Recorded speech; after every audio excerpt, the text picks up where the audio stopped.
Assalamualaikum warahmatullahi wabarakatuh. Alhamdulillahilladzi khalaqa samawati wal arda wa ja'ala dhulumatil ladur summa ladina kafaru bi rabbihim ya'dilun waladzi khalaqa min tin summa qala ajalan wa ajalun musamma indahu summa antum tamtarun wa qawluhu bis samawati wa bil ardi ya'lamu sirrakum wa jahrakum wa ya'lamu ma tasifun. Asyhadu an la ilaha illallah wahdahu la syarika lah innama huwa ilahul wahid. Allahu la ilaha illa huwa rabbul arsyil azim. Allahu la ilaha illa huwal hayyul qayyum. Allahu la ilaha illa huwar rahmanur rahim. Muslimin muslimat yang dimuliakan Allah, alhamdulillahirabbil di dalam kesempatan yang mulia ini saya menyeru, marilah kita senantiasa memuji dan memohon perlindungan kepada Allah satu-satunya tanpa serikat. Semoga kita diberikan solusi atas permasalahan-permasalahan yang sedang kita hadapi dan kita dilimpahi rezeki yang tidak disangka-sangka. Saudaraku yang dimuliakan Allah, di dalam pelajaran Islam kita sering mendengar istilah wali. Wali itu berasal dari bahasa Arab yang artinya sebagai pelindung, penolong atau pimpinan. Makna kata itu tentu saja berbeda-beda tergantung pada konteks penggunaannya di dalam kehidupan sehari-hari, di dalam hukum maupun di dalam agama. Ada banyak jenis wali-wali, diantaranya yaitu wali anak atau pengampu, yaitu orang atau badan hukum yang mengasuh, merawat ataupun mengurus hak-hak serta harta anak yang belum dewasa atau piatu. Kemudian ada juga istilah wali nikah. Wali nikah itu tentu saja pihak laki-laki dari keluarga pengantin wanita seperti ayah ataupun saudara laki-laki yang memiliki hak dan syarat sah untuk menikahkan wanita tersebut. Kemudian juga ada istilah wali kelas. Wali kelas itu adalah guru di sekolah yang ditugaskan untuk mengawasi, untuk membimbing dan mengurus murid-muridnya di suatu kelas tertentu. Kemudian juga ada yang disebut dengan wali murid.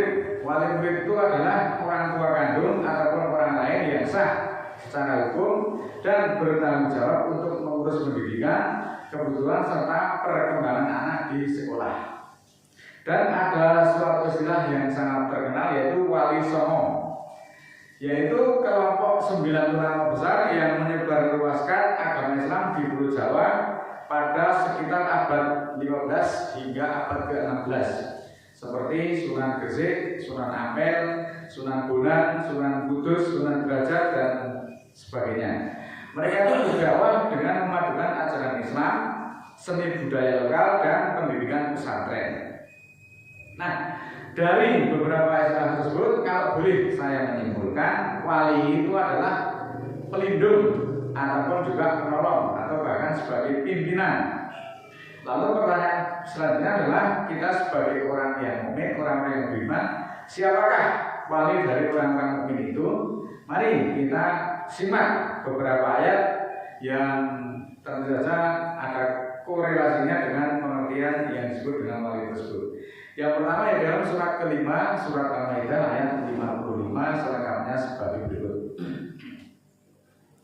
A'udzubillahi minasyaitonir rajim. Bismillahirrahmanirrahim. Inama waliyukumullahu wa rasuluhu waladina amanu ladina yuqimunas sholata wa yutuz zakata wa hum raqimun. Ya, artinya sesungguhnya penolong kamu hanyalah Allah, Rasulnya dan orang-orang yang beriman, yang mendirikan sholat dan menunaikan zakat serta mereka tunduk kepada Allah.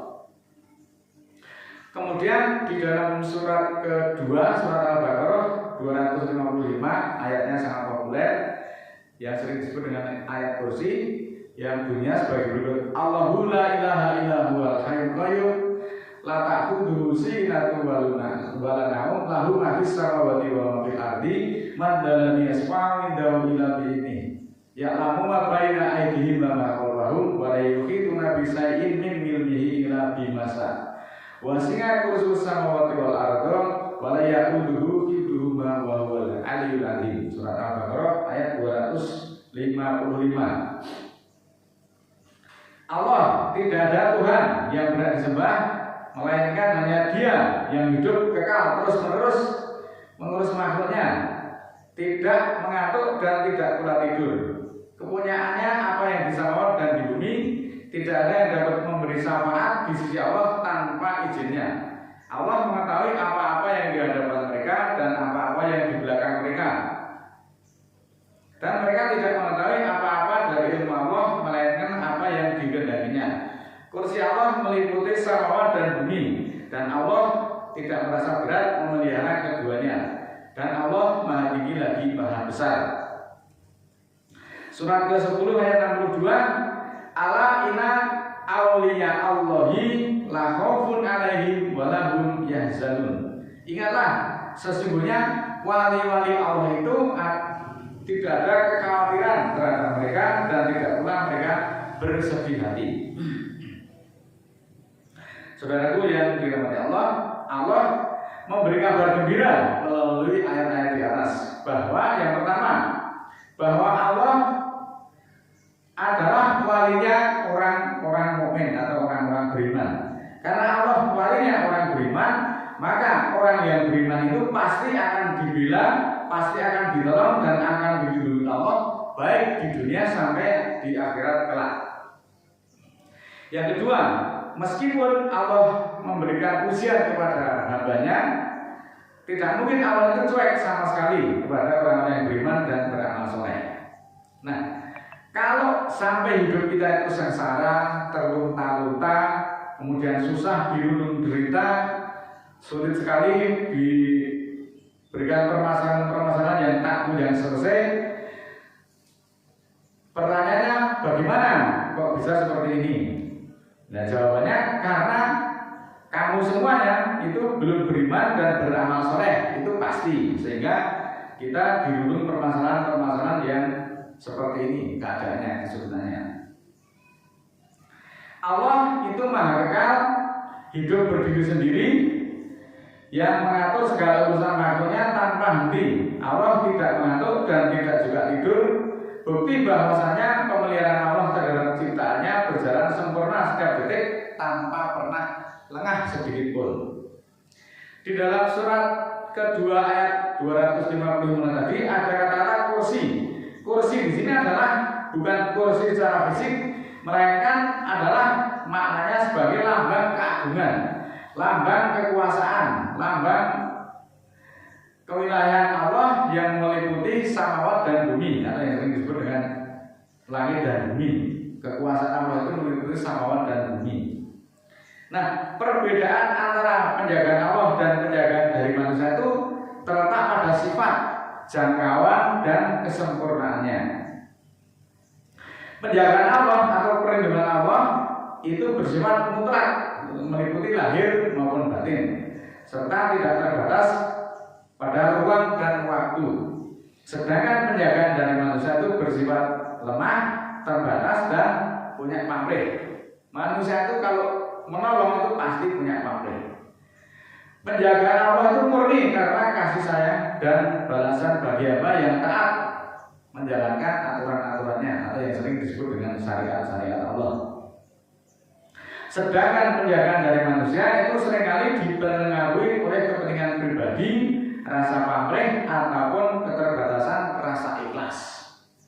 Manusia yang sudah dikuasai pamrih ataupun rasa ingin untung sendiri memang seringkali nekat dan menghalalkan segala cara supaya pamrihnya itu bisa terpenuhi.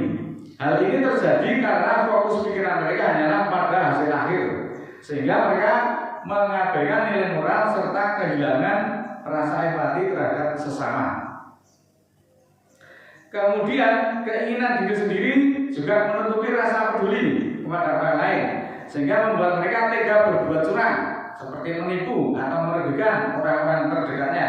Bahkan muridnya sekalipun itu bisa ditipu, dan ini fakta terjadi di mana-mana. Ada guru itu ternyata mengeksploitasi muridnya, menipu para murid-muridnya. Kemudian manusia yang kecanduan materi akan membuat akal sehatnya tertutup dan menganggap cara apapun benar asalkan tujuannya tercapai. Itulah Kalau penjagaan dari manusia itu seperti itu. Maka wali yang sesungguhnya bagi orang-orang mukmin yaitu hanyalah Allah. Dialah yang maha hidup, yang maha kuasa, yang tidak pernah ngantuk dan tidak pernah tidur dan tidak pernah mempunyai pamrih. Umat Islam itu dianjurkan untuk menghormati para ulama dan kekasih Allah atau wali-wali Allah sebagai teladan kebaikan, bukan memuja-muja karomannya secara berlebihan ataupun menjadikan tempat-tempat petilasan seperti kuburan dan tempat-tempat keramat dan dipuja sebagai tempat permohonan. Manusia dilarang memohon, meminta hajat ataupun menyembah kepada wali-wali atau keramatnya, karena segala bentuk ibadah dan penyerahan diri itu hanya mutlak kepada Allah satu-satunya tanpa serikat. Hukum memuja atau mengkultuskan karamah para wali secara berlebihan hingga menyamakan mereka dengan Allah ataupun meminta kepada selain Allah adalah haram dan dapat menjadikan orang itu sebagai orang fasik ataupun orang musyrik. Surat ke-6 ayat 88 menjelaskan sebagai berikut. Dzalika hudallahi yahdi bihi may yasha'u min ibadihi walau asraku lahabita anhum ma kanu ya'malun. Demikianlah petunjuk Allah, Dia tunjuki dengannya siapa yang Dia kehendaki dari hamba-hambanya. Kalau mereka menserikatkan, akan Allah hapuskan, Allah lenyapkan dari mereka apa-apa yang telah mereka kerjakan. Surat An-Nisa ayat 48. Innallaha la yaghfiru an yushraka bihi wa yaghfiru ma duna dzalika liman yasha wa may yusyrik billahi faqad iftara isman 'azima. Bahwa Allah tidak mengampuni jika diserikatkan dan Allah mengampuni dosa selain itu bagi siapa yang dikehendaki. Siapa yang musyrik pada Allah maka sungguh dia telah mengadakan dosa yang besar. Surat keempat ayat 144. Ya ayyuhalladzina amanu la tattakhidul kafirina awliya min dunil mu'minin aturiduna an taj'alu lillahi 'alaikum sultanan mubina. Wahai orang beriman, janganlah kamu mengambil orang-orang kafir menjadi wali, menjadi pimpinan, menjadi pelindung ataupun menjadi penolong dengan meninggalkan orang-orang mukmin. Inginkah kamu mengadakan alasan yang nyata bagi Allah untuk menyiksamu? Surat An-Nisa ayat 144 ini melarang orang beriman itu menjadikan orang kafir itu sebagai teman setia, sebagai pelindung atau sebagai wali atau sebagai pimpinan dengan mengabaikan sesama mukmin. Allah sudah memberikan garis secara tegas siapa yang menjadikan pelindung, penolong ataupun sandaran ataupun kekuatan umat. Yang dilarang itu bukan sekedar berinteraksi, tetapi menjadikan mereka sebagai tempat bergantung, sebagai tempat berlindung, kekuatan utama, apalagi sampai mengorbankan kepentingan umat. Nah, contoh nyata ini bukan masalah untuk ada kasus tertentu, yaitu ekonomi yang kurang-kuranda yang dialami oleh ribuan orang yang masuk di dalam yang kena kasus dari BLN itu karena mereka menjadikan non muslim itu sebagai tempat bergantung. Lalu siapa yang harus bertanggung jawab? Yang mempropagandakan saja ternyata tidak bertanggung jawab dan justru cuci tangan. Ini fakta yang terjadi dan saya juga mengalami. Akibat melanggar ayat semuanya terkena dampak meskipun baik. Ini pelajaran bagi kita semuanya. Maka janganlah sekali-kali kita itu melanggar ayat-ayat Allah kalau kita tidak ingin sengsara. Inilah faktanya sangat terang di dalam surat ke-5 surat Al-Maidah ayat 51. Sikap memuja-muja secara berlebihan hingga mengagungkan atau menyandarkan harapan mutlak kepada non-muslim yang bertentangan dengan prinsip-prinsip akidah juga dihukumi tidak diperbolehkan di dalam Islam. Makanya kita harus berhati-hati di dalam mencari teman dekat, dalam mencari perlindungan, penolong dan sebagainya. Kita tidak boleh memuja-muja orang muslim, non-muslim itu dipuja-puja. Banyak sekali itu kasus terjadi. Saya sudah mengalami berkali-kali.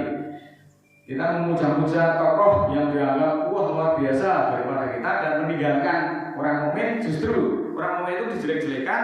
Nah ternyata faktanya kondisinya seperti ini. Semuanya mereka akan kecewa karena itu semuanya adalah larangan dari Allah.